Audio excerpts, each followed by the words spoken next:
Welcome to Taxes Suck. My name is Matt Speckman. I'm a CPA. I own Advantage Through Accounting. And today we're going to try something a little different. We're going to take some Reddit questions and we're going to put 3 minutes on the clock and we're going to see how good of an answer we can get. Not everybody has time to watch 10-minute videos. That's what you need to be looking at if you need to take deep dives and really learn this stuff inside and out. But with these 3-minute videos, we can get a lot of information about common scenarios through these Reddit questions that hopefully people can take some information from and roll it into their own situation. Let's get started here. Let's get this first question. First one we got today. The question today comes from the personal finance Reddit. When should I buy a house? A common question a lot of us ask ourselves. I live in a city where the average home price is $758,000. That's a puke. My current rent is, believe it or not, $850, including utilities. I just got a new job where I'm going to be taking home about $110,000 a year after taxes. Does it make sense to ever buy a house in these conditions? Or should I just invest any extra money I would have put toward a down payment? So, hopefully a simple answer here. Easy one to come in under that 3 minutes, but let's get that timer started right now. So this question hopefully pertains to a lot of people. A lot of people need to understand how and when to buy the house. On what timeline are you going to be able to afford it based on your financial conditions?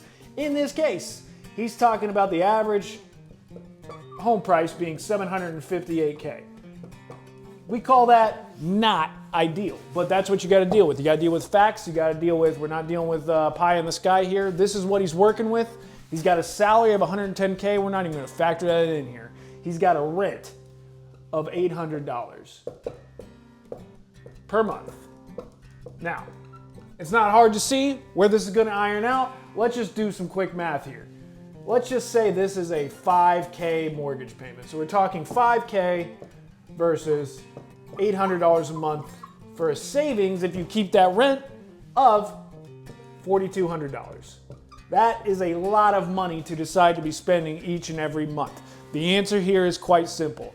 You need to keep, in this man's opinion, that $800 rent and do exactly as what you mentioned in the question. You can start putting this whole into a down payment on a future house. You can invest in the stock market. You can already do the math there. 12 times 4,200. If you have that left over in your budget, you can save an immense amount of money and also save for a down payment.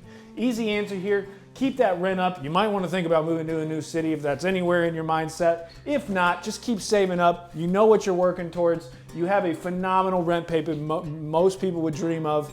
In this case, you just have too big of a gap here. You want to keep renting for now and put yourself in a position to buy comfortably later on. Boom, clock's done. We came in under the 3 minutes. We went a little long. We're going to try next time. We're going to be better. We've got a lot of questions coming up like this. Quick answers. Hopefully you can get something out of the video. If you want to learn more about it, we're going to have deeper dives on most of these subjects. Come back and look at those, but understand from these videos where you need to head. Hopefully if they spark something in your brain, you can dive into that and see how it might be able to help you out. In this case, $4,200 is too much money. Take that, save it. Save comfortably for your down payment, invest, get rich, you got options.